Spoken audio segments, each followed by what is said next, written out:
Hello, here's the news at this hour from Tstv. I'm Kende Duritilu. Here's some major headlines. Federal government begins construction of low and medium cost homes in Ibadan. Nigeria's debt hits 31 trillion naira. I'm ready to testify on MAGU before SALAMI panel, says MALAMI. US revoked visas of 1,000 Chinese students, researchers.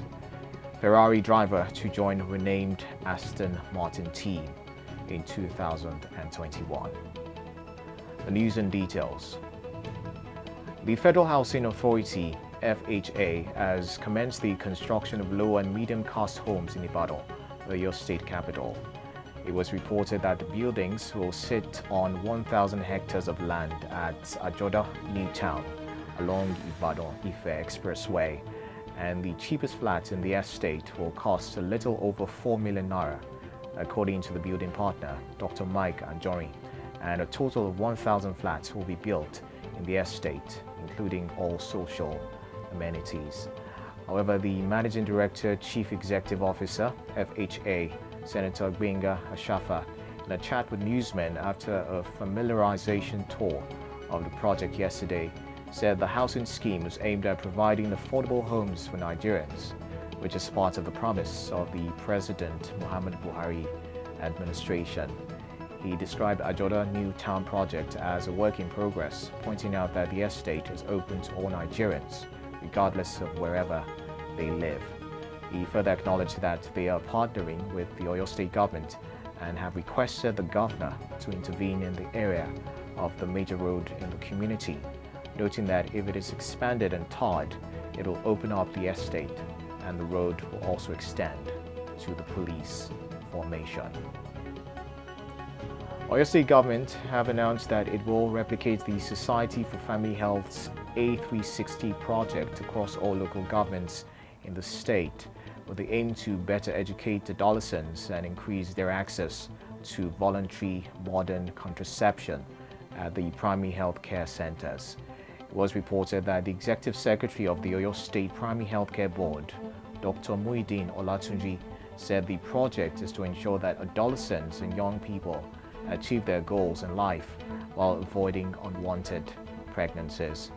According to Dr. Olatunji, results of A360 project in the 2 pilot local government areas indicated that many adolescent girls who are presently on the path of losing focus on their future dreams due to unwanted pregnancy, bad pressure, and illiteracy could also turn out to be responsible members of the public if the project is replicated across the state.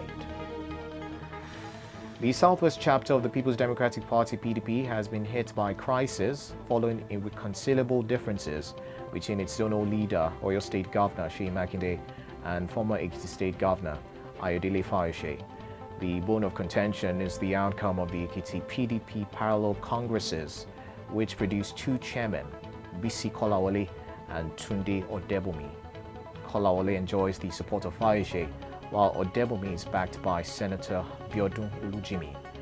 However, Makinde has not acknowledged either Kolawole or Odebomi as chairman. In his view, both Fayose and Olujimi camps could close ranks and find a political solution to the lingering leadership crisis. Party sources said the sudden feud between Makinde and Fayose may affect preparations of the party's regional congress in the southwest. Already, the cracks have widened following the tacit support of Lagos, Osun, Ogun, Ondo, and Ekiti PDP chairman for Fayose, and the vote of confidence passed in Makinde by the Southwest National Assembly caucus of the party. According to sources, pro-Fayose forces are bent on neutralizing the influence of Makinde in the zonal chapter. The alleged conspiracy against Makinde stemmed from his insistence that Fayose and Olujimi should reconcile.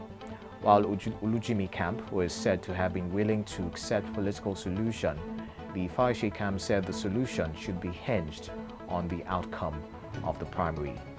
Taking sides with Fayose, the chairman in Lagos, Ondo, Ogun, and Osun chapters accused Makinde of sidelining the party structures in the zone. The chairman, in a joint letter dated June 19 to the national chairman, Uche Secondus, accused Makinde of unilaterally calling zonal meetings without recourse to the zonal executive committees of the party. Signatories include Deji Doherty of Lagos, Clement Faboyede Ondo, Dr. Sikurulai Ogundele of Ogun, and Elder Sunday Akonfe of Osun State. They also alleged that Makinde was rooting for Chief Olabode George and Senator Josiah Agbola to become the national chairman and Southwest chairman of the party. Meanwhile, Nigeria's total debt stock is said to have risen in the last 3 months to 31.009 trillion naira from 28.68 trillion naira, according to the Debt Management Office. The DMO yesterday in Abuja acknowledged that the new total debt figure comprises the debt stock of the federal government, the 36 states, and the Federal Territory, FCT. The DMO also noted that the 2.381 trillion naira or $6.59 billion increase recorded in the debt stock is being accounted for by the $3.36 billion budget support loan from the International Monetary Fund, IMF. It was reported that other contributors to the nation's growing debt profile include new domestic borrowing to finance the revised 2020 Appropriation Act, the issuance of the 162.557 billion naira Sukuk, and promissory notes issued to settle claims of exporters. Meanwhile, as a result of these borrowings from the multilateral financial institutions, the DMO supposed that the federal government will be compelled to meet some stringent conditionality, like the removal petroleum product subsidy, adjusted electricity tariffs, currency value adjustments, and the IMF auditing of the books of the Central Bank of Nigeria. The Federal Road Safety Corps (FRC) board is said to have approved the promotion of 79 Assistant Corps Commanders (ACC) to the rank of Deputy Corps Commander (DCC). The Corps Public Education Officer, ACM BC Kazim, disclosed this in a statement obtained yesterday in Abuja. Kazim said the approval was done during the board meeting on September the 4th, after due consideration of the report submitted by the Establishment Committee in respect to the 2019 promotion. However, the board chairman, Malam Bukari Bello, expressed utmost satisfaction with the level of transparency that heralded the entire process. Bello urged the promoted officers to show more commitment and rededicate themselves to achieving the corporate mission of the Corps. Attorney General of the Federation, AGF, and Justice Minister Abubakar Malami has expressed his readiness to appear before the Justice SALAMI-led presidential panel to testify in the hearing of a petition he wrote against the suspended chairman of the Economic and Financial Crimes Commission, Ibrahim MAGU. MAGU is being investigated by the panel following Malami's petition to President Muhammadu Buhari. The suspended EFCC chairman wrote on Monday through his lawyer, Wahab Shitu, on the need for the panel to summon the AGF and ask him questions on the allegations in his petition. Malami, who spoke on Wednesday as a guest on a television broadcast, said he had nothing to hide, promising to give the Salami panel full cooperation. Also, Malami has attributed Nigeria's successes in the $10 million judgment against the country by PNID as a product of collective institutional collaboration. On the foreign scene, the United States has reportedly revoked visas of more than 1,000 Chinese students and researchers under an order by President Donald Trump that accused some of them of espionage. It can be recalled that Trump, in a proclamation in May, declared that some Chinese nationals officially in the United States for study have stolen intellectual property and helped modernize China's military. It was reported that the State Department, offering its first figures on the effects of Trump's order, said that more than 1,000 visas have been revoked since it began implementing the proclamation on June the 1st. However, the high-risk graduate students and research scholars made ineligible under this proclamation represent a small subset of the total number of Chinese students and scholars coming to the United States. Meanwhile, Russian Deputy Energy Minister is reported to have been arrested on suspicion of embezzling more than 600 million rubles worth of public money.